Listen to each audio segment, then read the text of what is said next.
Armando Jobim Encarnação, você esteve acompanhando todo o processo de transferência de 3 de suas irmãs para o projeto de colonização da Transamazônica, na década de 1970, que é objeto do nosso estudo através dessa série.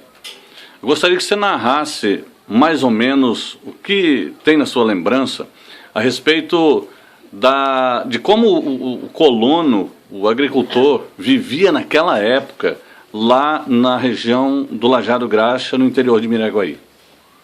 Como que era?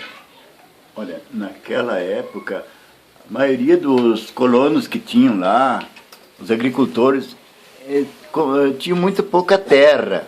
Não tinham muita dificuldade para trabalhar, as terras eram dobradas, era pedra, era dificuldade imensa, e o pessoal tudo pobre. Aí veio aquela propaganda enorme que quem se inscrevesse para vir nesse projeto, para aderir ao projeto, que era pelo INCRA, pelo governo federal, iria receber 100 hectares de terras, iria receber um salário mínimo durante um ano. E tinha tantas vantagens que o povo acreditava naquilo, pensava que era um outro mundo, era como que fosse por um paraíso. Então, como chegava essa propaganda até vocês? Chegava através de carros de som, através de rádio, porque naquela época não existia televisão, mas o rádio mesmo anunciava.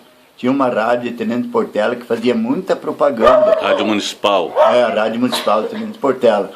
E eu lembro que vinha carros de som fazendo propaganda para se inscrever naquele projeto, que era um projeto muito bom. Que as pessoas iriam receber aquele tanto...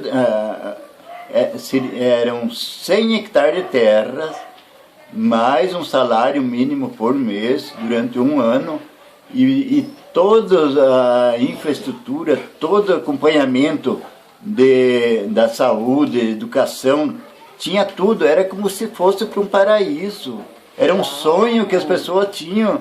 Então quem estava lá, mas como é que eu vou perder isso? Eu não tenho como, eu vou largar tudo e vou embora. Inclusive eu lecionava. Essa propaganda te atraiu também quando você era professor. Muito grande. Inclusive eu lecionava, eu tinha um salário, a gente não estava tão mal, mas resolvi ir embora. Fui lá, fiz a inscrição, só que por motivos particulares não pude realizar aquele sonho que eu também queria. Certo. Que as minhas irmãs foram, 2 irmãs casadas e uma solteira foram embora. Naquela época eles foram para lá para realizar aquele sonho. O que te freou foi realmente a tua sogra, que estava recém-casado, né? Foi a minha sogra que disse como é que eu ia levar a filha dela. Fazia 2 anos que a gente era casado, tinha uma filhinha com 1 ano e 2 meses.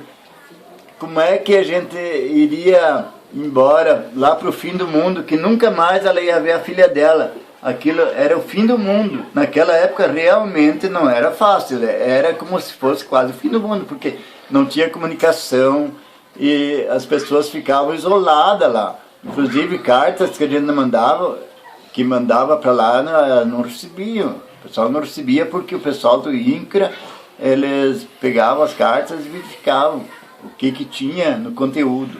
Então era uma coisa... Eles abriam as cartas que chegavam? Pelo que a gente ficou sabendo, que eles abriam as cartas e verificavam o que constava naquilo. Então muitas cartas daquelas que a gente escrevia não chegou. E eles não mandavam, e a gente nunca recebeu uma carta de volta. Então aquilo foi uma propaganda enganosa. Graças a Deus, hoje eu dou graças à minha sogra que impediu da gente ter ido, porque aquilo lá para nós seria de repente o fim do mundo.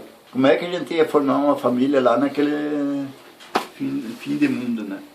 Vendo hoje a situação das tuas 3 irmãs que foram no começo, e depois o restante dos teus irmãos casados, a tua mãe, né, foi também.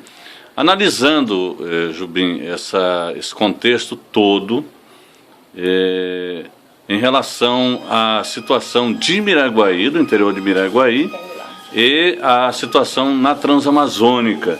O que você poderia dizer? Foi um período sofrido, mas as pessoas lutaram e venceram, ou se tivesse ficado aqui seria muito melhor? Eu acho que se as pessoas tivessem ficado aqui poderia ter sido bem melhor, porque as pessoas que foram para lá enfrentaram muita a realidade da vida das pessoas que foram para lá. Pelo que a gente ficou sabendo, era muito dura. Eles sofreram tipo bicho. Eles não tinham condições de vida de pessoa humana. Aquilo foram largados lá como que larga um animal no meio do mato, enfrentando todas as peripécias de doenças, até animais ferozes. E quando dava o tempo da chuvarada, eles ficavam isolados, não tinha nem ponte para sair de lá. E depois, com o tempo, eles foram saindo. Hoje em dia estão bem, graças a Deus, porque saíram aquilo lá, foi como se fosse um inferno para eles.